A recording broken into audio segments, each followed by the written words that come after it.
Hello বন্ধুরা, good morning. কেমন আছো সবাই? আশা করি খুব ভালো আছো এবং সুস্থ আছো। আর এদিকে দেখছো যে ম্যাগি বানাচ্ছি।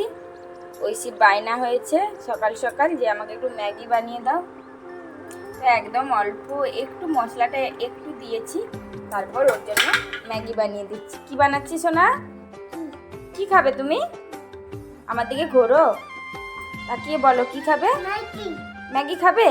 ফিনিশ করবে তো? নষ্ট করবে না তো? ঠিক আছে।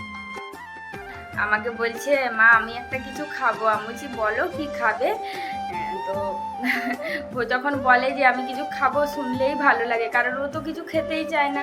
তো আমাকে বলছে আমাকে একটু ম্যাগি করে দেবে। আমি বলছি ঠিক আছে ম্যাগি করে দেবো, তুমি ব্রাশ করে নাও। তো ওর জন্য ম্যাগিটা বসিয়ে দিয়ে আমি ওকে ব্রাশ করালাম, নিজেও ব্রাশ করলাম। তো ম্যাগিটা করে নিই, ঠান্ডা করে তারপরে ওকে একটু খাওয়াবো। আর বাইরে খুব বৃষ্টি হচ্ছে না, মানে ওই যে নিম্নচাপ যেরকম হয় সেরকম, মানে হালকার উপরে বৃষ্টি হচ্ছে।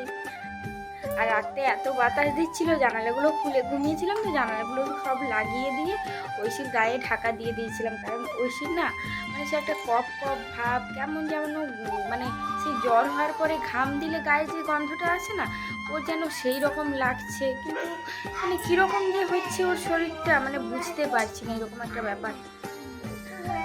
চলো বাইরে বৃষ্টিটা তোমাদেরকে একটু দেখাই। ও রাস্তায় জল যাচ্ছে, দেখতে পাচ্ছ?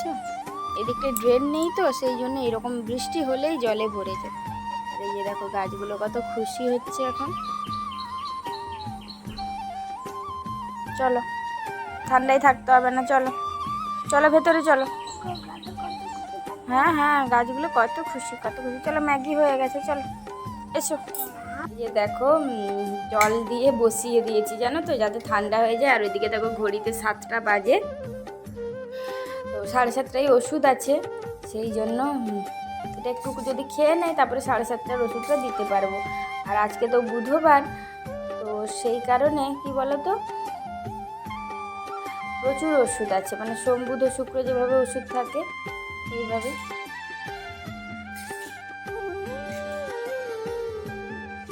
তো এটা এখন ঠান্ডা হোক।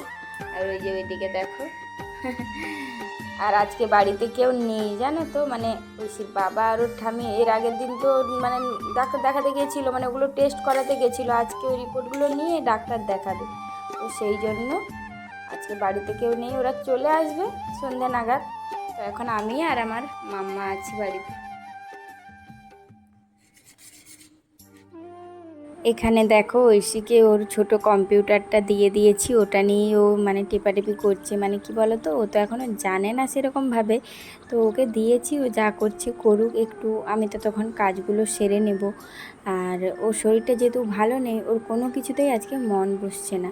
মানে এমনি যদি পড়াবো বলেও কোনো মতেই পড়বে না, এটা নিয়ে একটুক্ষণ আছে, ওই দেখো বন্ধ করে দিয়েছি। আর এদিকে দেখো এই ক্লিপটা না আমি এই ভিডিওটার সঙ্গে অ্যাড করেছি, মানে এটা কয়েকদিন আগের। তো তোমাদের সঙ্গে তো ভিডিও শেয়ার করা হচ্ছিল না বলে দেখাতে পারিনি। ঐশী দেখো কত সুন্দর করে চুপচাপ, মানে একদম মানে সোনা মেয়ের মতো করে চুলটা কেটে নিচ্ছে। ও কিন্তু ছোটোবেলায় একবারই ফার্স্টে মানে চুল কাটার সময় কান্না করেছিল, তারপর থেকে না কোনো বারে আর কান্না করে না। মানে যে চুলটা কেটে দিচ্ছে, মানে ওই দিদিটা এত ভালোভাবে কথা বলে, ওই জন্য ও একটুও কাঁদে না। আচ্ছা, এখন দেখো মানে 3টা 25 বাজে, আর এই যে মহারানীর চোখে ঘুমও নেই, কিচ্ছু নেই। আমাকে বলছে চলো আমরা বাজার করতে যাব, এরকম খেলা খেলবো। তো আমাকে দেখো একটা ব্যাগ দিয়ে দিয়েছে, আর ও একটা হাতে ব্যাগ নিয়ে উল্টো চশমা পরে চলছে খেলা। আমাকেও চশমা দিয়েছিল, আমি খুলে রেখেছি ওকে বকে করে দিয়ে। ওর সঙ্গে এখন দুপুরবেলা আমাকে খেলতে হচ্ছে, অবস্থা দেখো। ব্যাগে কি আছে দেখিয়ে দাও বন্ধুদেরকে। ও একটা বিড়াল নিয়েছে, আর আমাকে একটা বাঘ দিয়েছে, বলছে আমরা ঘরে গিয়ে রান্না করে খাবো। ও বিড়াল খাবে আর আমি বাঘ খাবো। আমি বাঘ খাবো, এই যে দেখো বলছে বেটু বাঘ খাবে। ও এখন আমার মা সেজেছে। না মানে খেললে আমাকে মেরেই শেষ করে দিচ্ছে, সেই জন্য আমি যে ও একা একা কী করবে, আর ওর একা একা সকাল থেকে খেলছিল, আর এখন তো সবসময় ভালো লাগে না, তো আমার সঙ্গে খেলবে। একটুক্ষণ আমরা কুকলুকানি খেললাম, মানে লুকোচুরি খেললাম। তো তারপরে ওইটা খেলতে খেলতে ওকে মৌসুম্বির জুসটা খাওয়ালাম। তো তারপরে এখন বলছে চলো আমরা বাজার যাওয়া খেলবো। আমি যে ঠিক আছে, না খেলা করো। এই যে চলো, আমি কি বারণ করেছি? এই দেখো ব্যাগ দিচ্ছি, দাও। মায়ের ব্যাগটাও ধরবো, বয়স্ক মা। কি রে, মানে হাতের সামনে কলাগুলো আছে বলে যখন যাবি পারবি নিয়ে চলে আসবি? হ্যাঁ, দেখো কি করেছে, নিজে একটা কলা নিয়েছে, আমাকে এনে একটা কলা দিয়েছে, বলছে খেয়ে নাও। এই দেখো, আরে তুই শেষ করবি ওটা? কত শেষ করবি আমি দেখবো, বন্ধুরাও দেখছে তুই কত কলা শেষ করতে পারিস। যদি বমি করে বের করেছিস না, মার খাবি, বন্ধুরাও মারবে তোকে। দেখছো দেখছো, এই যে শুরু করছে। আমি কিন্তু হাসলে মারবো এবারে, গলায় লেগে যাবে। কালকের কথাটা মনে আছে তো? যাও ডাস্টবিন করে এসো।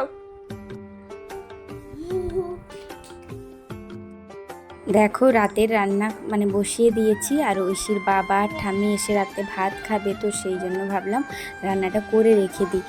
আর এখন মানে 7টা বেজে গেছে। তো এই যে দেখো ডিম কষা করছি আজকে, আর আলু পোস্ত বানাচ্ছি, আর অন্য কিছু করছি না। কালকে ডিমের ঝোল বানিয়েছিলাম বলে আজকে ভাবলাম একটু ডিম কষা করি।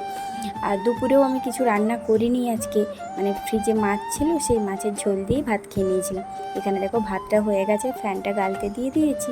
আর এদিকে দেখো আলু পোস্তটাও করে নিয়েছি। এই যে দেখো একটু রসরসে করেছি, বেশি শুকনো করিনি, যেহেতু ডিমটা কষা করছি, মানে দুটো দিয়ে খেতে ভালোই লাগবে। মাম্মা ঘুমিয়ে গেছে মনে হয়, ফ্যানটা বন্ধ করে দিই। এই তুই ঘুমোসনি? ইস কি দুষ্টু রে। উঠে গেছো? হ্যাঁ, গুড নাইট। গুড নাইট মাম্মা। আমার মা ঘুমিয়ে যাও, আর ডাকবো না, আমার মাটা ঘুমিয়ে গেছিলো। আমি না থাকতে পেরে আবার ডেকে দিয়েছি, মাম্মা ওঠো, কে খেলবে আমার সঙ্গে।